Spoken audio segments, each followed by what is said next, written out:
जिनके भी cameras on नहीं है ऑन कर लीजिए अपना कैमरा। तीसरी बार मैं बोल रही हूँ। And next I'll start removing you.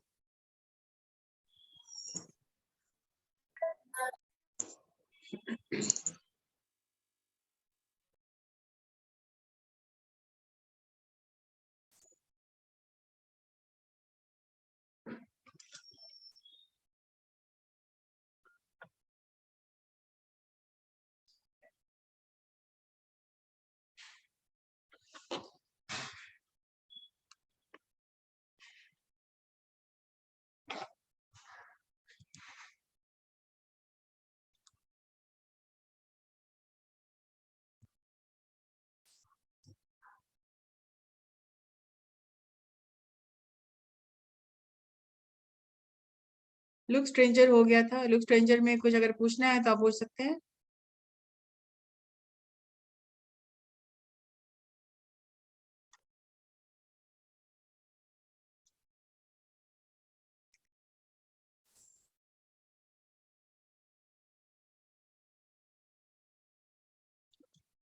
चलिए इसके बाद जो लेसन है वो है God's grandeur. God's grandeur by Gerard Manley Hopkins.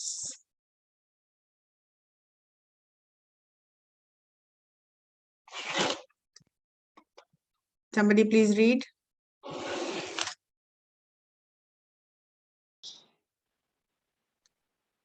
Hello. Read the content.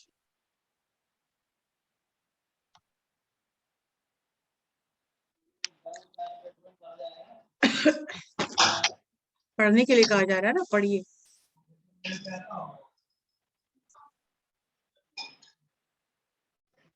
कौन पढ़ रहे हैं हाथ उठाइए। Who is reading?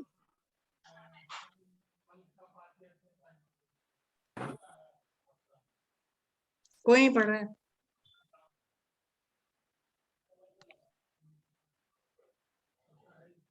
पढ़िए।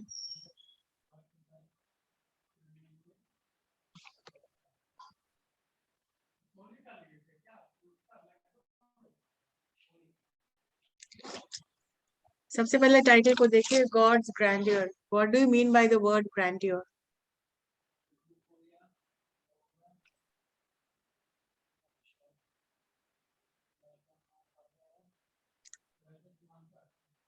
बताइए इसका मतलब क्या होता है? God's grandeur. Grandeur.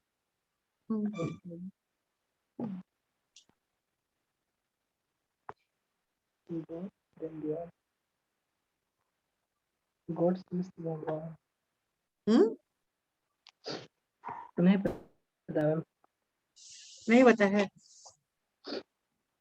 God's miss भगवान। ये कहानी, ये पोइट्री पहले हो चुकी है, रिवीजन हो रहा है।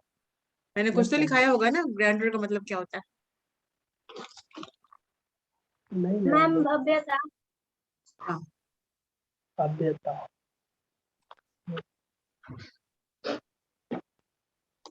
जितने लोग कैमरा ऑन किए हुए नहीं है, मैं I am telling you, I will be removing you.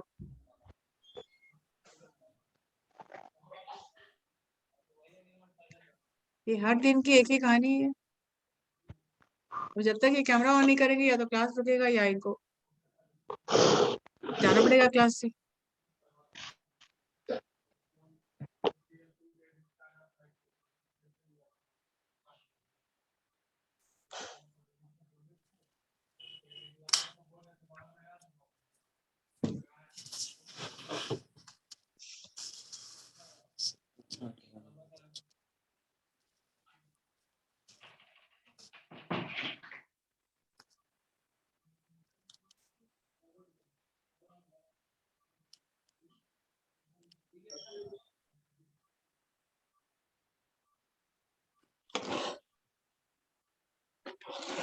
हम चेक करेंगे बीच बीच में क्या कर रहे हैं आप। तो क्या मतलब होता है ग्रैंडियर का? भव्यता। मैम भव्यता। भव्यता। Grand, great, large, big. उसकी महिमा, उसकी कृपा, उसकी महानता. The world is grand, and this great grand world is created by God. जब तक मीनिंग नहीं समझेंगे या नोट्स नहीं बनाएंगे तो आपको याद भी नहीं रहेगा. Today I am telling you, कल आप फिर भूल जाएंगे. So make a habit of writing notes.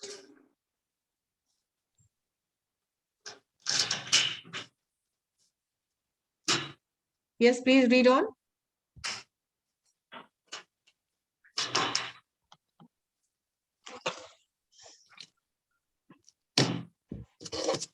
Read.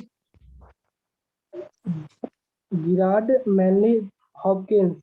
Gerard Manley Hopkins is the writer of the poem Manley God's Grandeur. Hopkins. He's talking about the greatness of God. So in this poem, he talks about the greatness of God and how he has created a beautiful, great world, grand world, a huge world.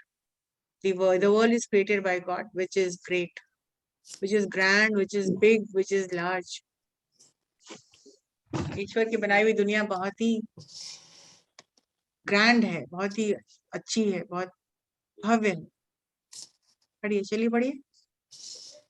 28 July 1844, 8 June 1889, was an English poet and priest whose posthumous ये word बार बार आ रहा है, इसका मतलब क्या होता है? पोस्टुमस fame. आपने लिखा होगा, इसका मीनिंग हर पोइट्री में आ रहा है.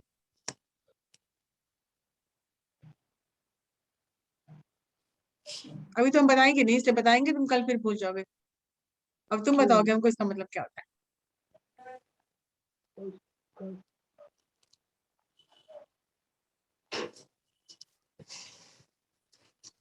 क्या मतलब होता है?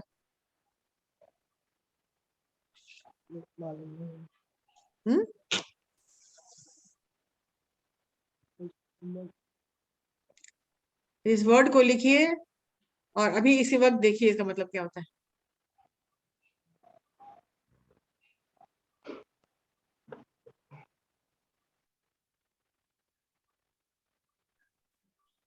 किसी को भी नहीं पता है, हर एक पोइट्री में ये वर्ड आ रहा है.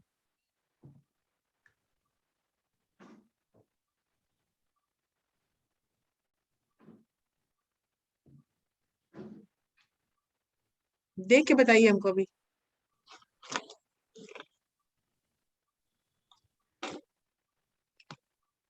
वर्ड लिखिए और देख के बताइए.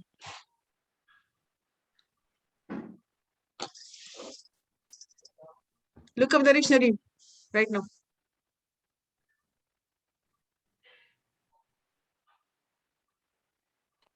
खुद से देखोगे, लिखोगे तो तुमको याद रहेगा. बताएंगे तो लिखते नहीं हो तुम.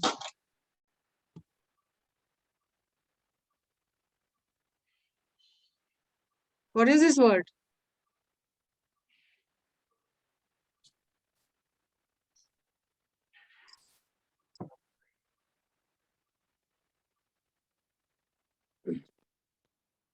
मरणोत्तर बता रहा है.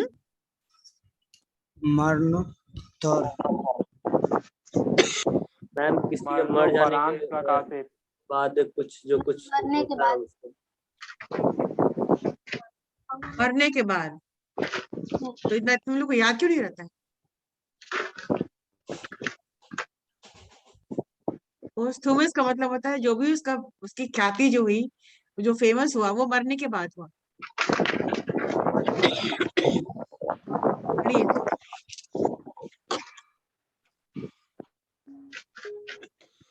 Please read. Please read. Established him among the leading Victorian poets. He was an established writer, considered to be one of the greatest poets of the Victorian era. Upon deciding to become a priest, he burned all of his poems and did not write again for many years. His work was not published until 30 years after his death. The world is charged with the grandeur of God. It will flame out like shining from its fall. It gathers to a greatness like the body of oil.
कौन पढ़ रहा था इसको?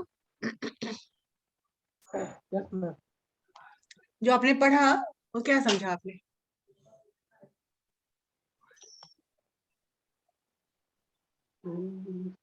क्या समझा बताइए कि what have you understood by in this paragraph? Ma'am उसका ऊपर वाला मतलब बता। जो आपने पढ़ा उसका मतलब बताइए कि what have you understood? Ma'am उनका जन्म 28 जुलाई 1844 ईस्वी में हुआ था ठीक है, और उनका मृत्यु 8 जून 1889 ईस्वी में हुआ और वह एक इंग्लिश पोइट थे प्रिएस्ट और Thomas Paine established him among the leading Victorian poets. Ma'am can I explain? yes, जो हॉपकिंस था वो एक इंग्लिश पोएट और प्रीस्ट दोनों था, लेकिन क्या हुआ कि जब वो जो फेमस हुआ था वो मरने के बाद फेमस हुआ था। yes, वो काफी अच्छा राइटर था और कंसिडर किया जाता है कि वो विक्टोरिया एरा का काफी अच्छा पोएट भी था। और वो उसने डिसाइड किया कि मैं प्रीस्ट बनूंगा, तो उसने क्या किया, जितना भी उसका पोएट था, जितना भी स्टोरी ये सब पोएट लिखा था उसने, वो पूरा Poetry. जला दिया, जितने भी Poetry. पोएम्स उन्होंने लिखे थे उसने जला दिया। उन्होंने सब जला दिया। और जब वो मर गए तो वो लगभग 30 साल के बाद वो फिर उसकी मतलब उनका जो पोइट्री था वो पब्लिश हुआ, उसके बाद वो फेमस हो गए थे। तो पोस्टह्यूमस एक वर्ड समझ में आपको आया? मरने के बाद पोस्टह्यूमस Yes, फेम। ma'am. फेम का मतलब होता है हिंदी में ख्याति। उनकी ख्याति उनके मरने के बाद हुई, वो इसलिए कि उनकी पोइट्री छपी नहीं थी। ठीक है, चलिए now read the poetry.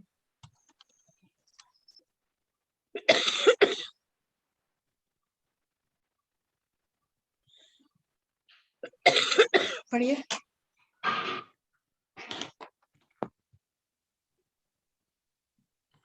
Vicky Kumar भाई पढ़। The world is charged with the grandeur of God. It will flame out like shining from sook fall. It gathers ये to दो a लाइन का मतलब होता है कि ये पूरी धरती जो है ऊपर वाले की एनर्जी से चल रही है। कोई है जो ऊपर, जिसकी एनर्जी से पूरी दुनिया चल रही है, और ये दुनिया परमानेंट नहीं है, टेम्पररी है। जल्दी ही ये हमेशा के लिए नहीं है दुनिया है, एक टाइम आएगा जब खत्म हो जाएगा। चलिए पढ़िए। it gathers to a greatness like the oils of oil. crushed, why do men then now not wreck his road? Generation have trod. मैं 2 लाइन बता देती हूँ हिंदी में, ठीक है। वो बता रहे हैं कि जो ऊपर से हम लोग को गिफ्ट मिला हुआ है, जो वेजिटेबल्स है, जो सीड्स है, जो फ्लावर्स है, वो हम लोग की बनाई हुई चीज नहीं है, वो भी उसी की बनाई हुई है। और एक एक सीड जमा करके कभी तेल बनता है, कभी ऑयल बनता है, कभी परफ्यूम बनता है, तो बहुत कॉस्टली हो जाता है।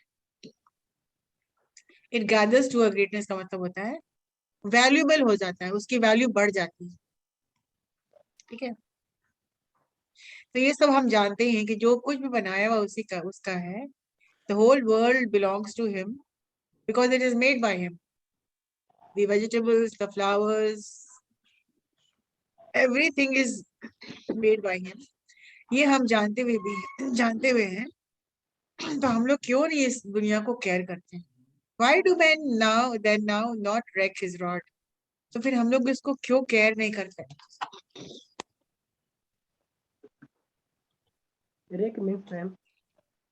Wreck means destroy करना। हम लोग क्यों इसको बर्बाद कर रहे हैं? हेलो हेलो, हाँ ये सब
तो बताया जा रहा है कि रेक मतलब कि हम लोग उसको क्यों बर्बाद कर रहे हैं? जो उसकी जो दुनिया है उसको हम लोग क्यों बर्बाद कर रहे हैं? जब इतनी बहुमूल्य चीज खाने पीने की मिल रही हम लोगों को, तो फिर इस दुनिया को, इस धरती को हम क्यों बर्बाद कर रहे हैं? पढ़ो। Generations have trod, and all is आप 1 मिनट, एक लाइन आप समझिए। मतलब सदियों से, जनरेशंस, पीढ़ी दर पीढ़ी हम लोग इस धरती पे चलते आ रहे हैं और इस धरती को बर्बाद कर रहे हैं। ट्रॉड का मतलब होता है चलना, ठीक है। कहीं घर बन रहा है, तो कहीं अपार्टमेंट बन रहा है, पेड़ कट रहे हैं, तो उसकी बनाई हुई चीज को हम धीरे धीरे नष्ट कर रहे हैं। पढ़ो। and all is shared with trade. Blade, bleared, is smeared with toll. और सारा का सारा हम लोगों ने बर्बाद कर दिया है। एंड ऑल इज योर मतलब बर्बाद किया कर दिया है विथ ट्रेड, मतलब कि बिल्डिंग बन रही है ट्रेड के लिए, मतलब बिजनेस के लिए, फैक्ट्रीज बन रहे हैं बिजनेस के लिए, पेड़ काटे जा रहे हैं, और वहां मतलब हर तरह से हम लोग जमीन धरती को बर्बाद कर रहे हैं। और इतना बर्बाद कर दिया है हम लोगों ने कि इस धरती पर भी इंसानों की खुशबू आती है, मिट्टी की खुशबू नहीं आ रही है। पढ़ो। And wears man's smooth and shares man's smell the soul. Is there अभी वही now बात है कि यहाँ इस हद तक दखल है इंसानों का इस धरती पे कि वहां पर अब धरती का कोई की खुशबू नहीं रह गई है, और इस धरती पे जो जो स्मेल आ रहा है वो इंसानों का ही आ रहा है, उसमें कोई ऊपर वाले की कोई जो देन थी उसको हम लोगों ने बिल्कुल बर्बाद कर दिया। Is being now, nor can feel being sold. और इस हद तक कि धरती बर्बाद हो गई है कि हम लोग बिना जूते के चल नहीं सकते। शॉर्ट मतलब होता है जूता, बेर मतलब होता है खाली पैर। Is bare now, no can foot feel being short, मतलब कि घास नहीं है, और जहां भी पाँव रखते हैं वहां पत्थर है, ईंटें हैं, और बगैर जूते पहने हम लोग बाहर निकल सकते नहीं है। मतलब हम लोग धरती से जो कनेक्शन है, जो कनेक्ट है, वो भी हम लोग खो चुके हैं, इसलिए कि हम लोग को पता ही नहीं है कि धरती का स्पर्श कैसा है, और घास तो है नहीं वहां पर। तो एक तरह से इंसान जो है ऊपर की बनाई हुई, ऊपर की दी हुई गिफ्ट को दुनिया बर्बाद कर दिया। पढ़िए।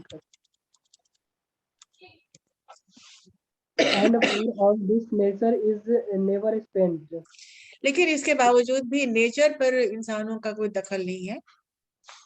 नेचर सुबह दोपहर शाम भी होती है, गर्मी की दोपहर भी आती है, जाड़े की धूप भी आती है, बारिश भी आती है, और मौसम भी बदलता है, इस पर इंसानों का दखल नहीं।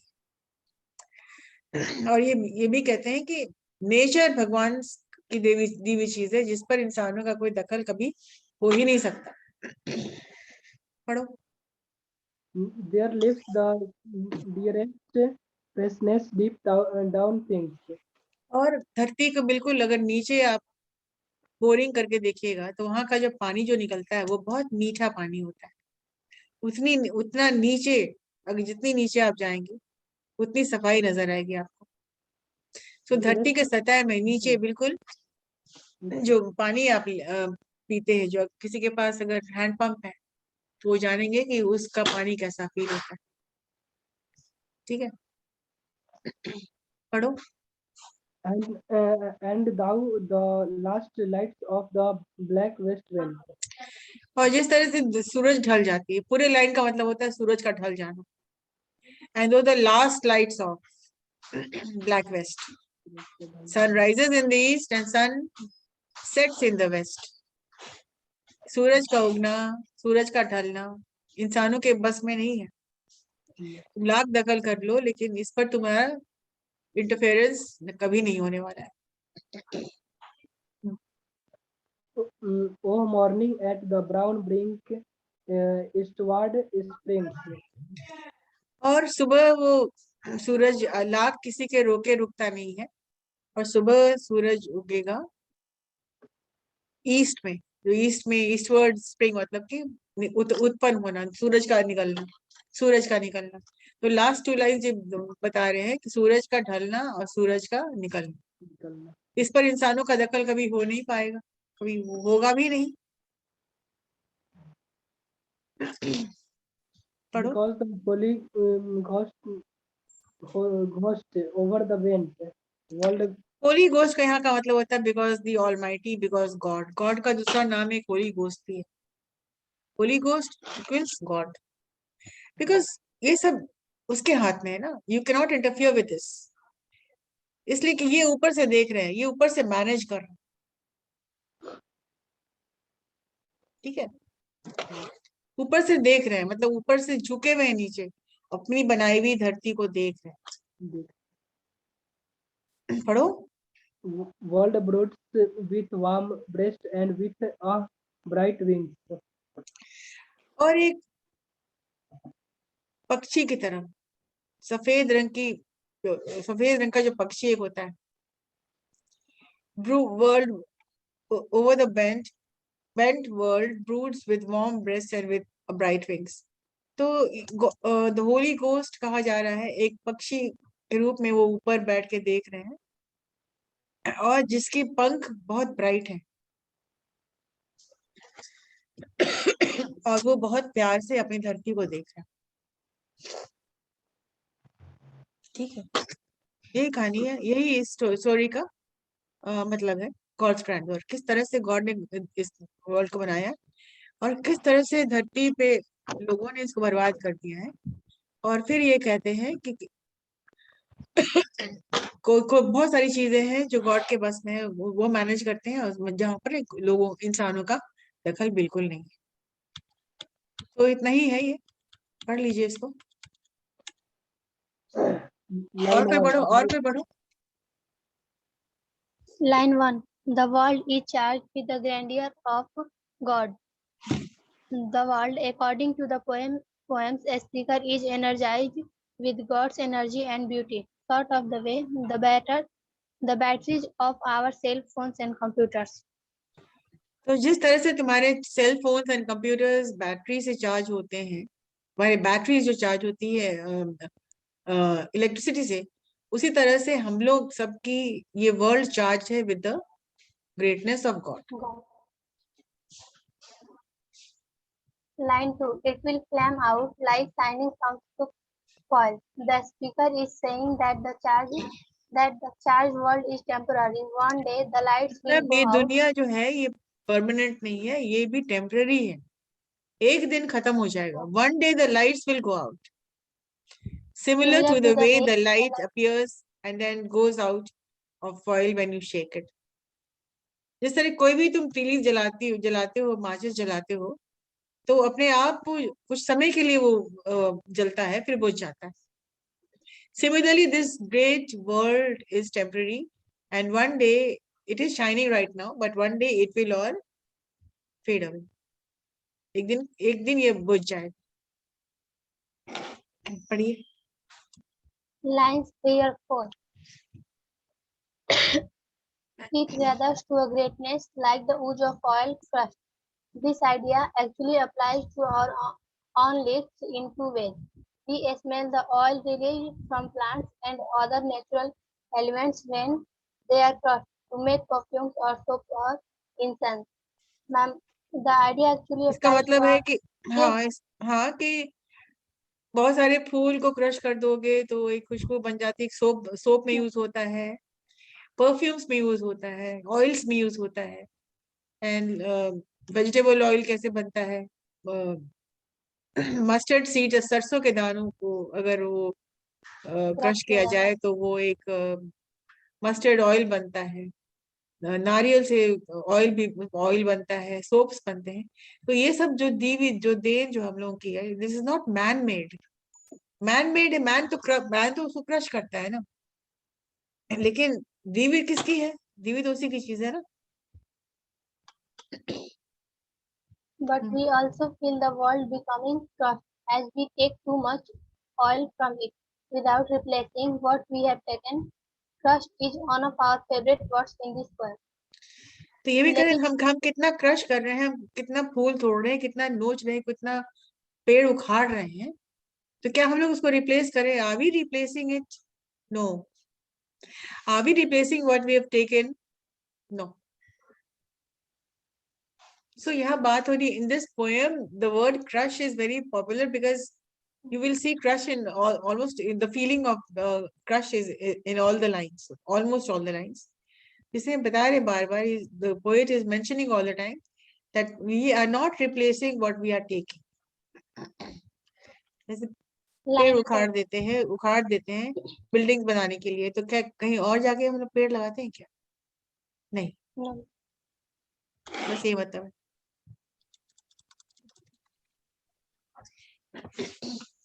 Line 4. Why do men then not break his rod? When we arrive at this line, we see the poem is talking about men. This statement seems to be an open question to the universe and a criticism of mankind. The speaker reasons that since the natural world is fueled with God's force and we are here to take care of it, and since we only get the chance to do it, why don't we fear God's anger? तो हम लोग इस अच्छी सी दुनिया को क्यों बर्बाद कर रहे हैं? क्यों नहीं हम लोग करते हैं? स्पीकर पूछ रहे हैं दुनिया से कि तुम लोग सब कुछ जानते हो, उसके बाद भी तुम इस तरह का काम कर रहे हो। The statement seems to be an open question to the universe and a criticism of mankind. And the speaker reasons that since The natural world is fueled by God's force, and we are here to take care of it. Whatever the world we are living in, it is all given by Him. And why are we not taking proper care of this? Why don't we fear God's anger? तो क्या हम लोग को ऊपर वाले के क्रोध से भी हम लोग डरते नहीं है? कि उनकी दी हुई चीज बर्बाद कर रहे हैं, तो हम लोग को क्या डर भी लगना नहीं चाहिए? क्यों डरते भी नहीं है हम लोग? ये पूछ रहे हैं। Line 5. Generations have trod. This line is depressing the reputation of trod, meaning bogged heavily, makes the human journey through history sound disparate and dull and tiresome. It sometimes seems that way to us too.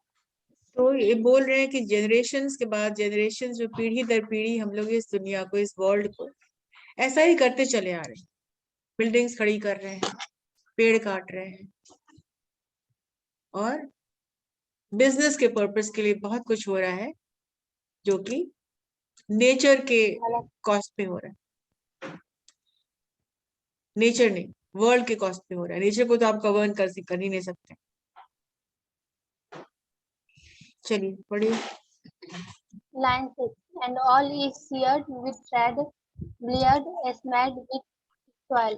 According to the speaker, trade pollutes everything. Interestingly, trade का the मतलब होता है कि speaker business, trade, money matters, बाजार, ये क्या करते हैं? सब कुछ को पोल्यूट कर देता है।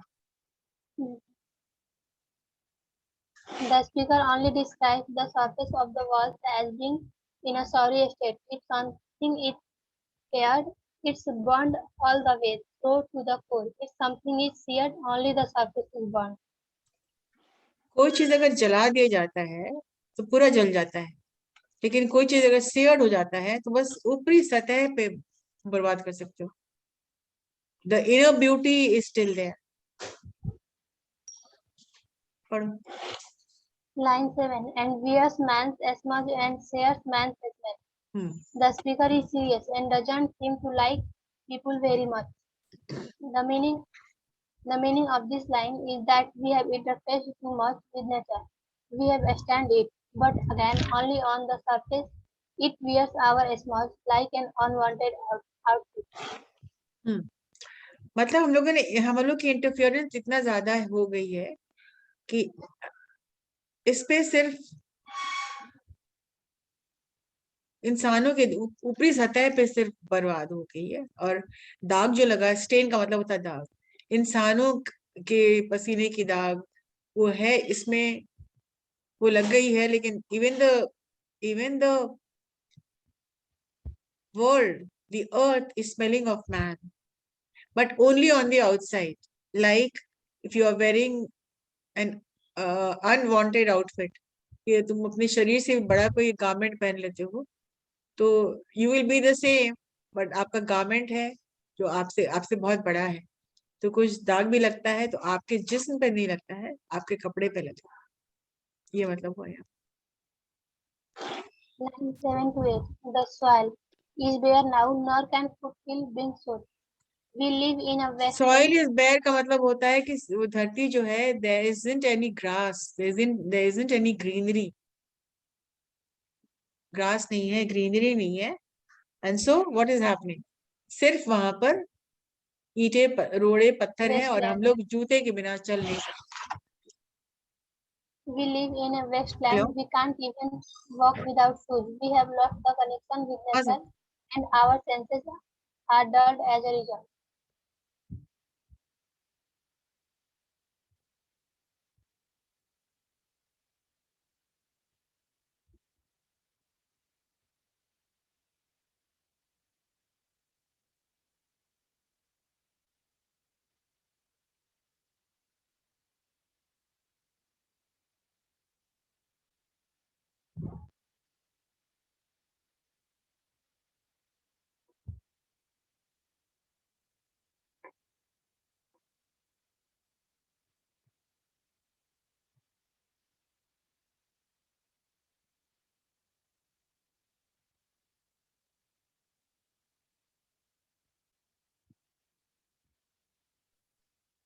ठीक है? Line 9. At for all this, nature is never as planned. The speaker seems to believe that no amount of dirty trade can truly hurt nature. The natural world can never really be traded, not for money or anything. तो जो कुछ भी जो बर्बादी जो हो रही है ये ऊपरी सतह पे हो रही है, and nothing can change what is managed by God. So the nature is above human beings. You cannot change that. इसका ये मतलब हुआ. Nature as the work of God is beyond all this. Yeah, lines 10. Line 10. Their lives the dearest essence deep down there. In nature, the line says, all the sweetest, greenest things are living. और nature के सबसे जो खूबसूरत बात है कि nature कभी dirty नहीं होता है और नेचर हमेशा फ्रेश रहता है, स्वीट रहता है, क्लीन रहता है. Line 11 to 12. And through the last lights of the black west wind, O morning at the brown brink eastward springs. Even though the sun sets in the west and the night comes, morning always follows with moving lights and fresh energy with the rising sun in the east. लेकिन फिर भी जो सन है वो पश्चिम में डूबते हैं और रात आती है और सुबह जब होती है लाइट्स के साथ फ्रेश एनर्जी के साथ ईस्ट में पूरब सूर्य निकलता है. Line 13 to 14. Because the Holy Ghost over the wind, all roots with warm breast and with a bright wings. Daylight continues to follow night because the Holy Ghost is hovering over the world, disturbed but warm and benevolent, like a mother looking down with love to the world below. The Holy Ghost, also known as Holy Spirit, was said to be seen in the form of a dove. Yes. Ma'am अब इसका मतलब क्या हुआ जो कि Holi ghost मतलब God. Holi ghost is God. हाँ, वो क्या कर रहे हैं, वो ऊपर से देख रहे हैं एक पक्षी की तरह जो कि अपना पंख फैलाए हुए है, डिस्टर्ब्ड है वो भी, इसलिए कि इंसानों की दुनिया जैसा दिया था वैसा है नहीं, थोड़ा सा डिस्टर्ब है. जैसे एक मदर लेकिन लुकिंग हाँ, डाउन. लेकिन बेनेवोलेंट का मतलब होता है kind, but God the almighty is always kind, like a mother who looks down at the